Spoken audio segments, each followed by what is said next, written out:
Thank you, Mr. Chairman. Just on the point about Visa and MasterCard being successful businesses, I think you figured it out, haven't you? I mean, what's your profit margin, Ms. Kirkpatrick? It's circa 50%. Mr. Sheedy? Slightly higher. It's higher than 50% profit margin? Slightly higher than MasterCard, yes. Yeah, that's incredible. So with the tips and with the Social Security, the no taxes on Social Security, I said maybe for IVF, and I've been looking at it, and what we're going to do is for people that are using IVF, which is fertilization, the government is going to pay for it, or we're going to get or mandate your insurance company to pay for it, which is going to be great. We're going to do that. I can't tell you how life-changing that would be for so many families. Yep. It's about time for us to talk about the real price gouging issues. And we're talking about in the areas of credit card profits and pharmaceutical drug profits, specifically in the area of IVF treatments. Man, this is going to be good and informative. Man, it's about that time. Let's get into this thing. You see that thing, baby. Let's go. We on now. They respect us cause we on now. Money up, run the whole time, don't we? This power money can't slow down. Money won't slow down. Ooh, we doing a lot. How we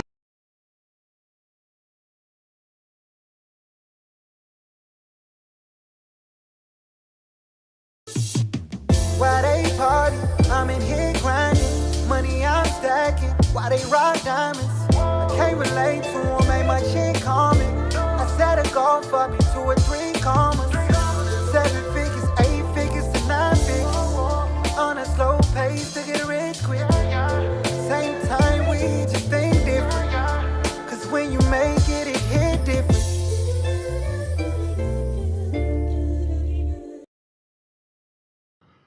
What it do, y'all? It's your partner Dale back in the saddle again for another edition of the Countermoves Podcast, guys. And man, this is going to be a really good one. If you could, from the beginning, if you could share, like, and subscribe. And if you could, when you subscribe, guys, click on that bell as well, so you get alerted whenever I go live, guys. And this is going to be a very good one, guys, and it's going to be very informative. So get your pens and pads out for this one, because we're going to learn a little bit. So, all right, guys, and please comment. Let me know what you think about what's going on as well. Also, guys, during the election season, what we saw a lot of the times is a lot of discussion around the subject of, really from one side of the aisle, of price gouging. And during the election, it was more talking about price gouging in the grocery store arena. And I looked into that, and it's really, the grocery stores is really a 1% to 2% profit margin there. So my question was, where could the price gouging be coming from? But then, guys, as I began to look a little bit deeper into the concept of price gouging, I said, man, there has to be something going on here, because there's a lot of complaining when it comes to the cost of goods. So I'm like, okay, where is the fluff coming from, right? And if the answer is nowhere, the answer is nowhere. If the answer is somewhere, the answer is somewhere, right? So, so this is what I actually dive into. This is what I call the real price gouging, not the other kind, which was really made up, but the real price gouging, which is IVF treatments and the credit card profit margins. Let me say it again for the folks in the back row. The real price gouging that I found out, guys, is really pharmaceutical drugs, really in the area of IVF treatments, right? And credit card profits. And we're going to walk through both of these issues, okay, guys? So again, get your pens and pads out. This is going to be very, very, very informative. So first thing we're going to talk about right now, guys, is we're going to talk about the price gouging area of, I know a lot of people know what this is, credit card profit margins. And it is obscene. And I'm talking about MasterCard and Visa, right? We're going down to the core of this issue, MasterCard and Visa. And the good thing about it is this is a bipartisan type of discussion, right? On both sides of the aisle. So both sides, and in the middle, independents, they are seeing that this is a problem, right? And I agree with that. And so much, what we're going to do, guys, we're going to walk through this. And it just so happened, guys, that the CEOs of both MasterCard and Visa went in front of the Senate Finance Committee, I believe a couple of weeks ago, guys. And Senator Josh Hawley, right, asked some great questions. And I picked him out because his questions were a little bit more poignant, right? And he did a good balance to really point out price gouging in the credit card companies. Now, again, I use credit. You use credit. Everybody uses credit to buy your house, to invest, to buy your cars. Excuse me. So I'm not opposed to credit, all right, at all. What I'm talking about is the profit margins with these companies is obscene, right? And I'm not talking about at the bank as far as Wells Fargo or Chase, not in them at all. And I do business with all those companies. I'm talking about with MasterCard and Visa alone. Guys, listen to this exchange with the CEO of MasterCard and the CEO of Visa, and listen to these damn profit margins, guys. And you tell me if this is price gouging or not. Let me know. Here we go. Holy. Thank you, Mr. Chairman. Just on that point about Visa and MasterCard being successful businesses, I think you figured it out, haven't you?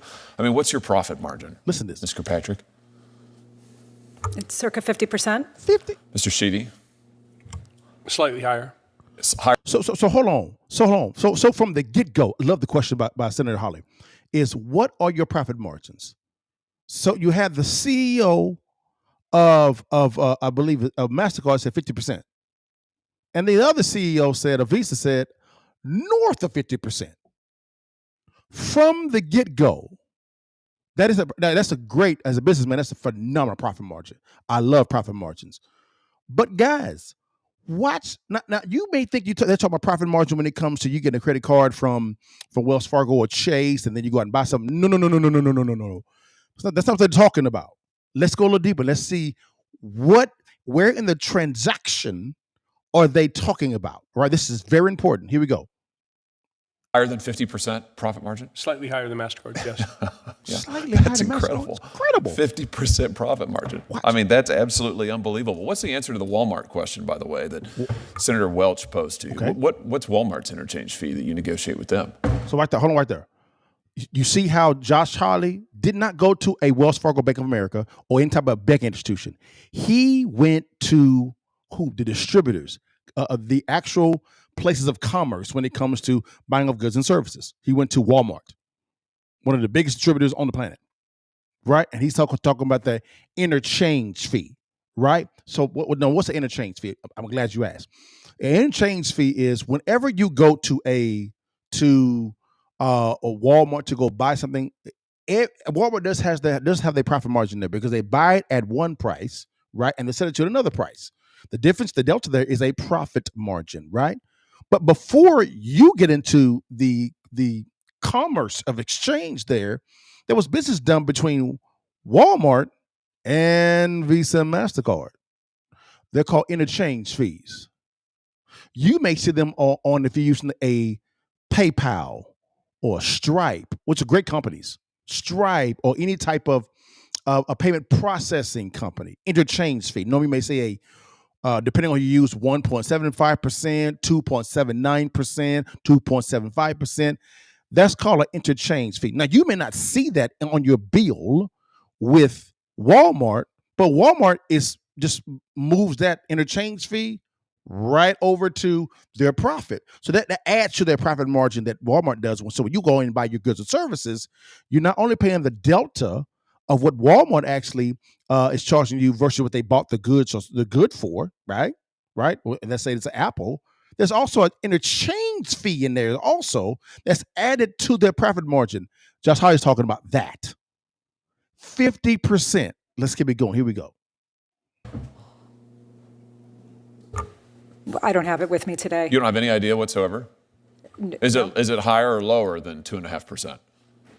Walmart negotiates their rates based on the business that they do with us. Meaning they're big. They're really big. They're gigantic. So Yes. they get a better deal than Mr. Callahan or most small businesses in Missouri. Is that what you're telling me? So right there, man, I'm loving what Josh Hall's doing. He's talking about you're looking at big enterprise business versus small business, right?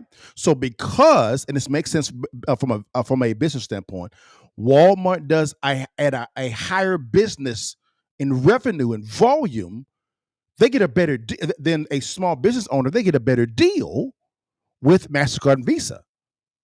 You see what's going on? And you know he said 2.5%. When we talked about those interchange fees, he's talking about that. Let's keep going. Listen, guys. Yeah, Senator, we have volume discounts that Volume. we offer to some merchants. I Yes. suspect Walmart is one of them. And, I don't believe that it's commercially unreasonable to get an arrangement where in exchange for more volume, a merchant can qualify for lower rates. Well, I'm sure it's not commercially unreasonable for Walmart, or certainly it's in their financial interest and in yours. Sure. But I doubt it's in Mr. Callahan's financial interest. So my question to you, Mr. Callahan, is when you've got Small business owner. Walmart and other major competitors getting charged much less than you are, why in the world would you stick with these guys? I mean, why is it that small Listen to the businesses answer. continue to use Visa and MasterCard when you're getting charged so much more? It's in my opinion, it's a matter of convenience for the customer. Yeah. And customers matter to our business. Maybe is it because that Visa and MasterCard are effectively monopolies? They control 80% of the market? Certainly part of the 80% of the market? God, wow. So the reason why, and I understand the business behind their decision. Okay, I understand the business behind the decision. All right, and I'm hearing it, but there's some price gouging that, of course, with more volume, we get a better deal. I'm rocking with that. No problem with it at all. But when your profit margin is 50% MasterCard, north of 50% Visa, damn. I understand that from a volume standpoint, you give a bigger distributor, i.e. Walmart, right, a better deal, rocking with you. But damn, are you giving the small business a deal too? Because you're netting 50+% profit margin. You got some room to get a better deal. And the only way they're able to secure this deal with the small business owner, right, is because MasterCard and Visa controls 80% of the credit market. 80%. Some call it a monopoly, huh? Which leads to the price gouging issue.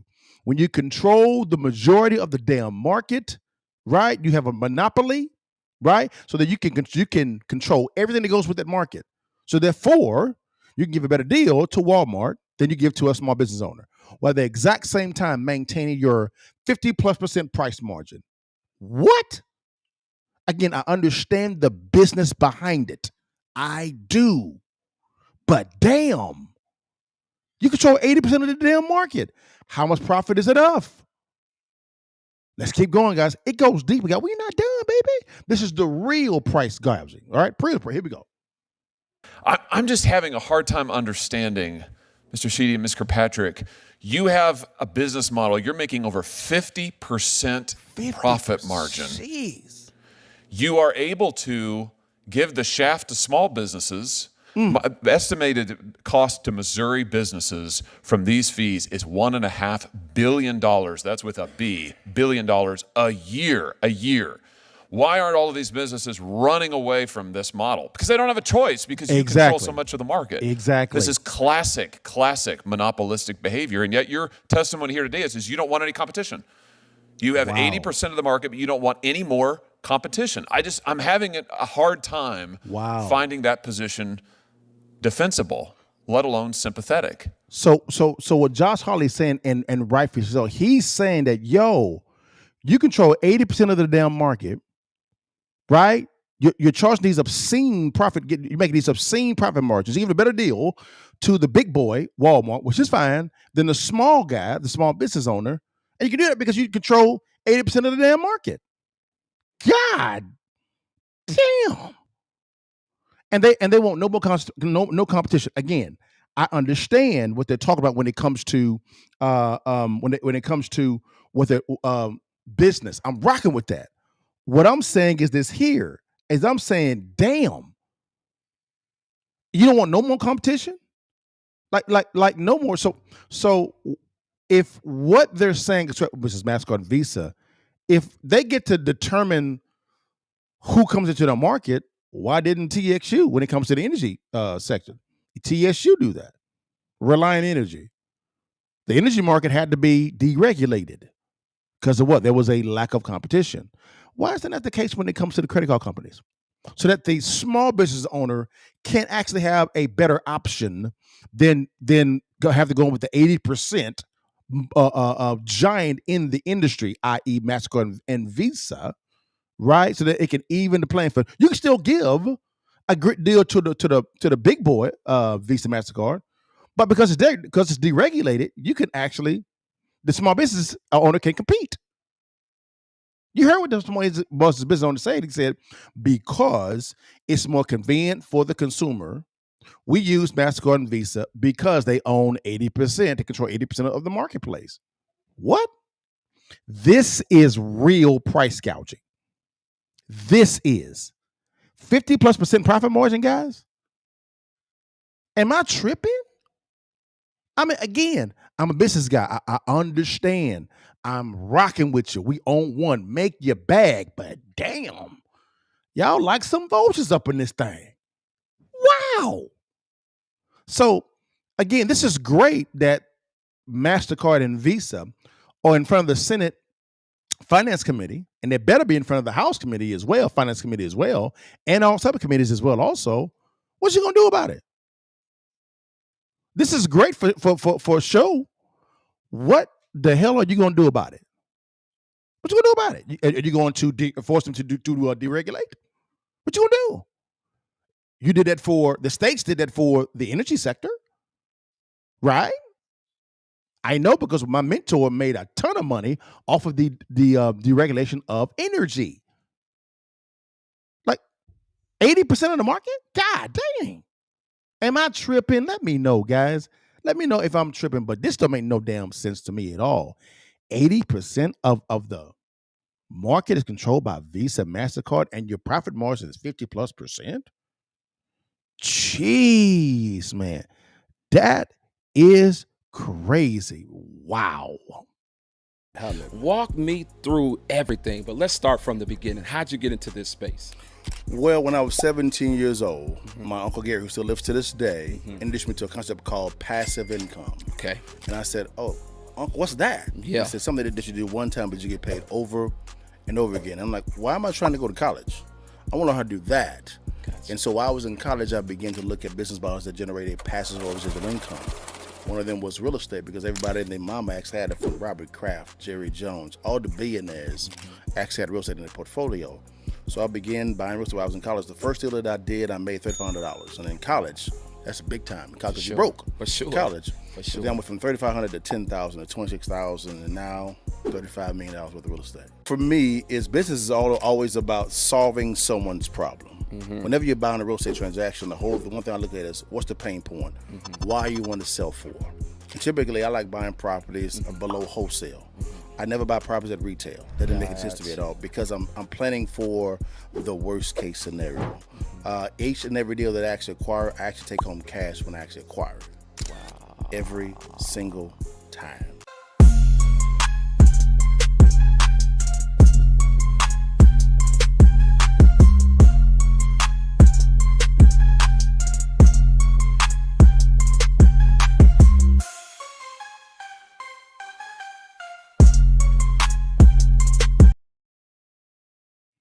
Well, all right, guys, we're back, guys. Let's go. Let's dive into this next topic, guys.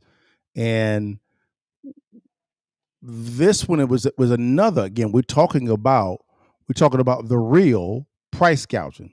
What's the next one, guys?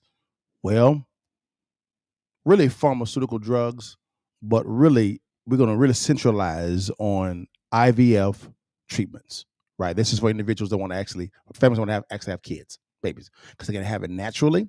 They want to actually have a baby, right? So they have to go. If you can have it naturally, you have to go through what they call IVF treatments. And a lot of people do this to be able to realize the dream and a really healthy dream of actually having children. And this can be very pricey. But I wanted to dive into this real quickly, guys, because of the fact that President Trump actually ran on this. And what tripped me out is Tulsi Gabbard. She was actually talking to President Trump, right, while he was campaigning on this topic. And I want y'all to hear exactly what President Trump says about IVF treatment. I can tell you right now, guys, it really tripped me out. It tripped me out. All right, guys. So let's listen to what they got to say. Here we go. Well, thank you, Mr. President. Thank you. This is a very special evening for us all to have a conversation about some of the real issues that are facing Americans across the country and that don't get talked about often enough. And I want to start with one that's very personal to me, hard to talk about sometimes. This is only the second time I've spoken about it publicly, but my husband and I were married almost 10 years ago. We wanted to start a family. We were very excited about it. Okay. Unfortunately, it was very difficult. We were not successful in trying to get pregnant. For us, IVF seemed to be the only option and the last resort. As you know, it's a pretty difficult process. It's very, very expensive. I was in Congress at the time, traveling. I would carry the medicine that I had to administer shots to myself sometimes in an airport bathroom. And ultimately, the most difficult part was every time going to the doctor for another transfer and hoping that it would result in a positive pregnancy test, and then being heartbroken over and over every time that test came back negative. When she first began talking about this, guys, I didn't know until the last time I talked about this that she was struggling to have kids, and I hate that. My heart hurts for her to have to go through this process, because I understand that having children is a phenomenal blessing. I have 2 little girls and love them to death. Love them so much. I call Gabby, she's my heart. Bella is my air. And so it's just, man, that's heart-wrenching to hear her say this. But let's keep going. Now, I know some of your opponents, your political opponents, are saying that you want to ban IVF. While it didn't work for us, it's worked for a lot of families. And I just know that there are women and couples in this crowd, or those who are watching here tonight, who may be going through this same struggle and are concerned about being able to have this option, either because they might not be able to afford it, or they're concerned that it just may not be available. And I'd love for you to talk to them about how they should feel. Okay. Well, thank you very much, Tulsi. And I didn't know about your situation. And it's tough stuff, right? Tough. Life is pretty tough. It can be beautiful, but it can be difficult. Sure. We are doing something with IVF, because IVF, as you know from friends and people you know, it's really worked out very well for a lot of people. It gave them a child when they would not have had a child. Sure. And I told my people I wanted to look at this a couple of weeks ago. Yeah. And as you know, we have no taxes on a thing called tips. You know that? Yeah. And I said, tell me. Okay. We did 3 things. We did that, and we did no tax for seniors on Social Security benefits. We want to have that. Popular plans. Okay. And We're going to see if we do. I've been seeing a lot of IVF, and I kept hearing that I'm against it, and I'm actually very much for it. In fact, in Alabama, where a judge ruled against it, and I countered the judge and came out with a very strong statement for it. And the Alabama... You were very quick in your response to that. I was, but they were too. They were amazing. The legislature approved virtually my statement. I'm in full IVF, and it has really gone. It's terrific. And I said, so with the tips and with the Social Security, the no taxes on Social Security, I said maybe for IVF, and I've been looking at it, and what we're going to do is for people that are using IVF, which is fertilization, the government is going to pay for it, or we're going to get or mandate your insurance company to pay for it, which is going to be great. Wow. We're going to do what that. in there? Mandate. I can't tell you how life-changing that would be for so many families. So hold on, guys. I just heard President-elect, but he's also President Trump, say that when it comes to IVF treatments, right, was a fairly expensive, as Tulsi talked about from a real world scenario. It's very expensive. And now he's saying that he is going to mandate for insurance companies to pay or cover IVF treatments. Huh? Wow. So now, guys, let's walk through.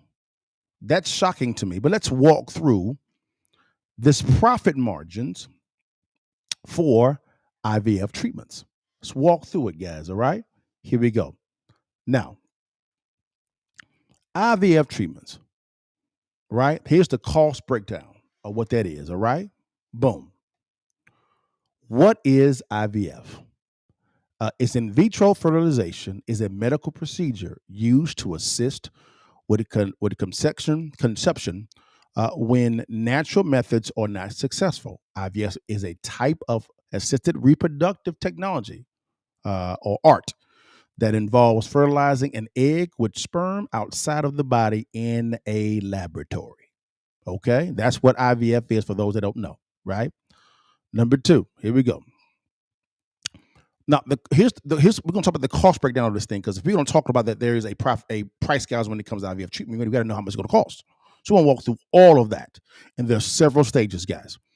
Now, the cost breakdown, the cost of vitro fertilization can vary widely depending on factors such as location, specific clinic pricing, and individual patient needs. Here is going to be a general breakdown of the IVF costs, right? Focusing on the cost to the consumer and potential cost to the company, which is clinics, pharmaceutical companies, and labs, right? Let's get down to it. All right. Cost for the customer. The costs of in vitro IVF can vary widely depending on factors, right? Which we went through that already. Let's get down to it real fast. Here we go. Cost breakdown for the consumer. The initial consultation. You're going to see these in stages, okay? Walk with me real quickly. Cost to the consumer is $200 to $500. Cost to the company is $500 to $150, which is staff time and overhead. You see the difference there, all right? Consultation, boom. Next, after the consultation, you have preliminary testing. Cost to the consumer, $1,000 or $3,000. Cost to the company, $200 to $800, which is the laboratory test and ultrasound. You see the delta there, right? Delta means profit margin. Boom. All right. Here we go. IVF cycle. Now, there could be more than one cycle. So this is just one cycle, right? Cost to the consumer, $10,000 to $15,000 per cycle. Cost to the company, laboratory services, $3,000 to $5,000, which is equipment and supplies. Personnel services, $2,000 to $4,000. That's the embryologists and nurses. Overhead services, $1,000 to $2,000. Facility costs and utilities. You see the delta there. Add that up. Add all that up. All right. Let's keep going. Next stage, medications, right? Cost to the consumer, $3,000 to $5,000. And these costs are cumulative, right? Cumulative, which is the stimulation drugs, right? Cost to the company, $1,000 to $2,500, which is the pharmaceutical production and distribution. You see the delta there. You see it. You see a commonality here when it comes to the delta T, right? And we get that in a second. All right. Egg, the egg, I think it says retrieval, my bad, retrieval. Cost to consumer, $1,500 to $3,000. Cost to the company, $500 to $1,500, which is the anesthesia and physician fees. You are seeing this, and you're seeing all of these costs, right? Here we go. Boom. Embryo transfer. This is part of this whole thing, guys. Cost to the consumer, $1,500 to $3,000. Cost to the company, $500 to $1,500, which is medical staff and procedure cost, right? We not done. Let's keep it going, guys. Keep it going. Cryo preservation or freezing embryos, right? Because you got to do that. Cost to the consumer, $500 to $1,500. Cost to the company, $2,000 to $800. I'm sorry, forgive me, $200 to $800. Forgive me, $200 to $800, which is equipment and storage, right? Here we go. We're not done, guys. Follow-up visits after all of that. Cost to the consumer, $200 to $500 per visit, right? Cost to the company, $50 to $150 for staff time and overhead. That's per visit. Per visit, right? Now, let's walk through the total estimated cost breakdown, right? Total cost breakdown to the consumer for one cycle. It's between $15,000 to $30,000 for one cycle. Cost to the company for one cycle, $9,000 to $18,000. If you do all that math, that's roughly around about 60% profit margin. 60%. President Trump is saying that he wants to mandate the insurance companies, right, to do what? To cover all of this $9,000 to $18,000. And you heard the audience clap like, yeah, they're clapping. They're happy about that. But whenever a cost is transferred from one entity, right, from the insurance company, right, and you're forcing them by mandate, which is really socialist-like actions, President Trump, right? You're going to pass this on. They're going to pass it on to the who?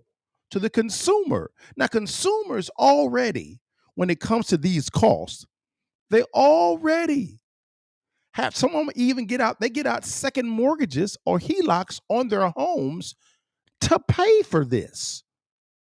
So you're not really solving a problem by doing this, because the insurance companies are not going to absorb 60% of a loss.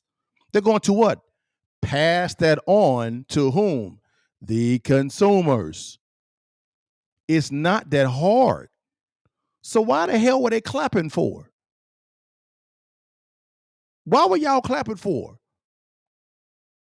Do you not understand this whole fact? I have to see if the insurance companies agree to this, right? But with President Trump on this, because this is what he wants to do when he gets into office, I need to see the deal on this, because companies are not in the business of absorbing cost. They're in the business of profit, hence 60% profit margin. It's right here. Not hard to see. How in the world is he going to make this happen? I'm open to seeing the deal. But man, from the get-go, and I don't have the details of the deal, it don't make no damn sense. I want to see the deal. And why? I understand you guys are clapping because of the fact that you can see, for those that this is an emotional type of thing for them, I understand, guys. I'm rocking with you. But damn, businesses that absorb costs, they pass it on to the consumers. They don't absorb 60% of a loss. This not happen at all. So, come back to your partner. President Trump. That was great on the stump, big dog. My dude, I ain't player. I ain't voted for you, big dog. This right here, we need details, Pippin. Because this right here, bro, you're just exchanging debt. You're exchanging debt that a consumer would normally get on a house or another asset, right, to pay for said service. And this is, guys, this cost is per cycle. So hold on, let me go back. Look at this, guys. This cost right here, this cost of $50,000 to $30,000 is per cycle. So if you need 2 or 3 cycles, multiply that times 2 or 3. So you're looking at anywhere from $60,000 to $90,000 to pay for this service. Last time I checked, a company doesn't absorb those type of costs. Now, again, we see the difference in the cost for the company. Okay, I'm rocking with you. But y'all, I just cannot see how this is going to work.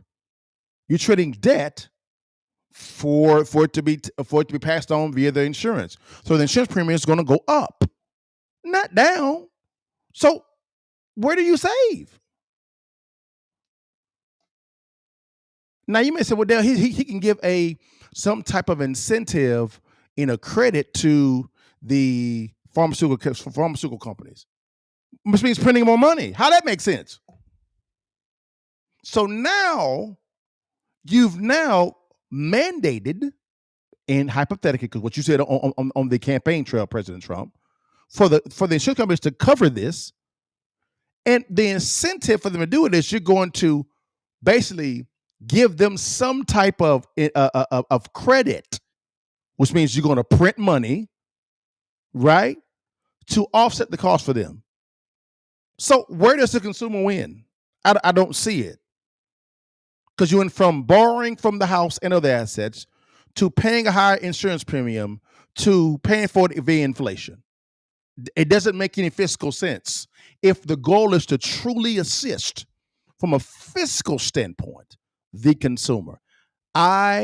We as Americans need more details. We talking about details. We need it. We need details. Guys, let me know if I'm tripping, if I'm making any sense. Let a brother know. Please let me know. Okay, so you did fixes and flips first, or were they? Now it sounds like you're more buying whole. Okay, so you were wholesaling first. Okay, because I was broke. I had no credit, I had no money, so I had to get some money coming in. So I learned how to do wholesale. And you were doing wholesaling at the good time too. 2000. When it wasn't so saturated. I kind of saw the debacle coming. Okay, it didn't make any sense. I was like, wait a minute, how can you lend out to retail buyers 99.7%? Yeah, just a little bit of a down tick. It's insolvent. And you got to remember, in some states, because I lived in Florida at the time, you could have loan to value above 100% of your property. Right. The first property that I bought, it was 110%. We left the bank with like $30,000. Yes. Yeah.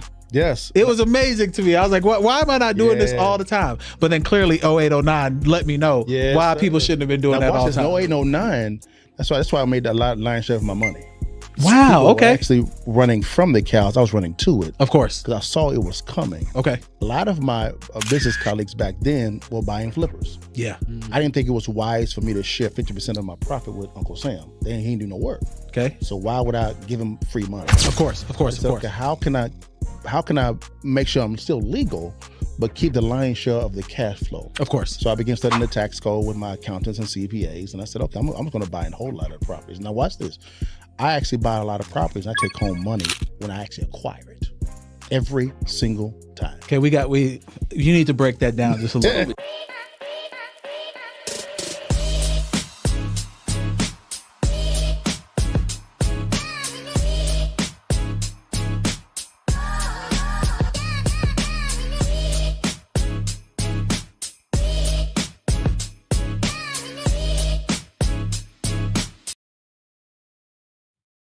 All right, guys, here are my thoughts concerning the credit card, profit margins, and the IVF, pharmaceutical drugs, IVF treatments, profit margins, which is the real price gouging. The real, all right, not the fake, the real.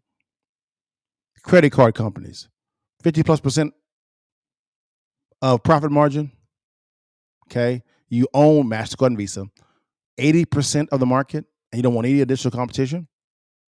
And you give a better deal to Walmart, the big boys, right? And that's fine. While at the exact same time, not getting as good of a deal to the small business because of volume. Understand, this is when deregulation is so vital for the small business owner because it begins to even the playing field. Still, you can still MasterCard and Visa, right? Give a good deal to the big box stores, the bigger distributors, right? The volume distributors. But the smaller fries can begin to kind of get a better deal themselves with the deregulated market. So this is great that the MasterCard CEO and the Visa CEO went in front of the Senate Finance Committee. And it was great talk, great questions, great got some moments on camera. You got it all well. What y'all gonna do about this? What you gonna do about it? There's a new Congress being sworn in on January the 6th, I believe. Right? New Congress being sworn in. What you gonna do about it? This should be first on the docket. How to deregulate the credit card industry, specifically MasterCard and Visa. And we're talking about the transaction fees, not when they're doing something with Wells Fargo. No, we're talking about transaction fees, right? Those payment processing fees, that type of volume. We want to talk about that, right? Which is not hard at all. That needs to be first. There needs to be on the docket, Republicans, because we gave y'all the House and the Senate and the executive branch. We watching like some hawks. And I'm gonna call you Josh Hawley. Claire, you should be on the front line, big dog. Talk about this stuff, man. I don't mind good business, but good business is deregulating, is demonopolizing a industry that two companies control 80% of the market share. You force the energy sector to get deregulated. This should be the same thing for the credit card industry. Any industry that actually has someone has the lion's share of it, it should be deregulated. Something of the sort to make it easier, a playing field. Again, government's function is to be a referee, not an active player. Referee. Be the referee, government. Be the referee. Now, to the IVF treatments, guys. My God, 60% profit margin.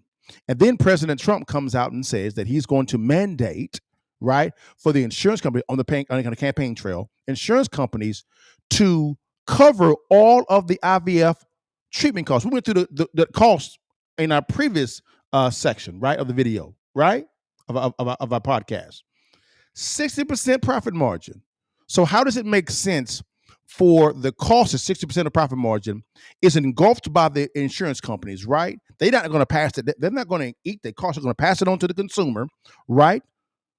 Via the insurance premium is going to go up. The consumers already take out second liens on their assets, or liquidated assets, to pay for this, right? How does that make sense to manage them to do that unless you pressure on is going to give them some type of credit, right? Which means more printing. So now, instead of the consumer filling it on the, hypothetically, because I don't know the details of the deal, filling it on the front end, which is leveraging out their assets to be able to pay for the services, you mandated for the insurance companies to basically to cover all the costs. They're not going to eat it. They're going to pass it on to the consumer. And for the consumer not to fill it on their insurance premium, you're going to give them a credit. Them meaning the insurance companies a credit, right, to be able to cover this, which means the consumer still pays for it because they're paying for it in inflation. President Trump and your squad, your team, we need more details. Respectfully, sir, we need more details on this deal, right? I am concerned about this IVF mandate deal, and we got our eyes on this deal. Does it make sense, guys? So Republicans, House, Senate, and Executive Branch, you ran on it. You said you're gonna actually have them mandated. Let's see the sauce, baby, that makes the sandwiches. Let's see the ingredients that make the sandwiches, guys. Because this right here, fiscally, if the intent and the goal is to help out the consumer, and I understand this is an emotional type of situation when it comes to consumers, right? But fiscally, we need to see the ingredients of how this is going to work, right? I'm all about strategy. I'm open-minded to see this, but I am very concerned of what this is going to look like. I am concluding, guys, most likely, this is my opinion. I don't know this to be the case. I am concluding that this right here, guys, most likely is they're going to give them some type of credit and they're going to print out more money. That's just my opinion. I don't know if that happened. Don't know, but I'd love to understand the more details about it. But guys, let me know if I'm tripping, guys. Let me know if I'm making some sense. Hold me accountable. Am I off? Let me know, guys. It's just, for me, this right here, credit card profits, right? Visa, MasterCard, pharmaceutical drugs, specifically in the IVF industry, so to speak. That's the real price gouging. If you want to talk about price gouging, let's focus on the real. Not this fake stuff made up about grocery stores. This is the real price gouging. All right, guys? Well, man, guys, thank you so much for your time. Thank you for blessing me with your time, guys. Now, guys, a lot of times I'm actually asking LaDale, can you teach me how to invest in real estate? The answer is always yes. But I tell everybody, most investors believe that you make money when you sell real estate. You actually make money when you acquire the real estate the right way. This is the reason why understanding how to locate, vet, as well as structure deals for you to acquire distressed properties is the secret sauce that is used, right, guys? That's what you got to do. So what we're doing right now, guys, is we are giving away our free ebook. It's completely free. It didn't cost you a dime. It's called Distressed Property Investing. It is 100% free. Don't want none of your money at all. Click on the link below in the description box, scan the QR code, or you're welcome to direct message me, not in the chat. Direct message me to me privately, right? The word real estate, that the word is on the screen with the keys, and my team will get that information out to you. It's free, guys. Again, I believe during this time frame, the next 3 to 5 years, is going to be some of the greatest time of real estate investing that I've seen in my life. Bigger than 2007 and 8. Bigger than that. Those that are positioned the right way are going to become immensely wealthy in real estate, guys. Number 2, guys, I'm also always asked, LaDale, real estate may not be for me. Can you help me out with anything else? The answer is always yes. And I want to point you to my guy, Matt Sapala. My guy, Matt Sapala, did a free video on passive income investing, guys. He talks about 3 ways that you are familiar with to generate a good passive income, right? And that last way is going to shock you what he talks about, guys.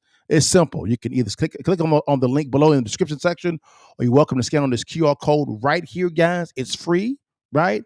Or if you can do none of those options, you can direct message me the word passive income. And newsflash, Matt does a case study on your pod. Y'all, I'm him in the video, baby. Take the damn picture. But yeah, guys, it's real simple, guys. Scan on the QR code, click on the link below in the description section, or direct message me the word passive income. And guys, lastly, every single time people ask me, LaDale, can I get some merch? People buying our merch, y'all. Man, this is off the chain. Guys, we got a I Got That Bag University merch, baby. Whether you want a hat, a hoodie, or a t-shirt, baby, come represent your partner, man. Show them how you get in the bag, baby, by putting on your merch. Now, do me a favor. When you buy the merch, right? Do me a favor. Take a picture of you in the merch, tag your partner in it, and you will be into a drawing to get a free gift card, right? A free $100 gift card, guys. I'm trying to tell you guys, it's real simple. So if you could, click on the link below in the description section, or you can scan on the QR code. It'd be real simple, guys. Get your hoodie, get your t-shirt, get your hat, guys. But guys, thank you so much for your time, guys. And don't forget, guys, all right, tomorrow, we're doing Real Estate Friday live training. Me and Cliff, we back in the saddle again, guys. We're going to be talking about something really good that Warren Buffett talked about in real estate, guys. But here's a little brief preview of what we talk about. Here we go. What's good, baby? It's your boy Dale. I'm back in the saddle again. Our motto is to buy, build. We already bought it already, so we already own it, free and clear. Refinance to long-term debt, cash flow. That is the motto. Cliff, man, is that a pretty strong motto, man? What do you think? Man, the model is strong. Like, you're getting each piece of the invest, right?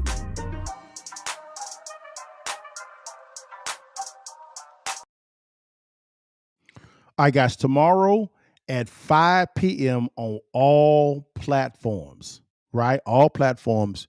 You'll have a Real Estate Friday training, guys. It's gonna be a real short one because I got to go and take care of my daughter tomorrow. But we're gonna be talking about what Warren Buffett has spoke about, what's coming in the real estate sector. There's a reason why Warren Buffett is getting flushed with cash, right?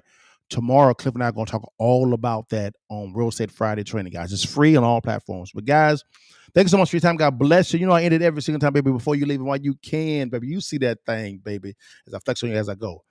Take that damn picture and give it to your mama and holler at your partner. God bless you guys. See you tomorrow at 5 p.m. All right, y'all. Peace. Long live the king.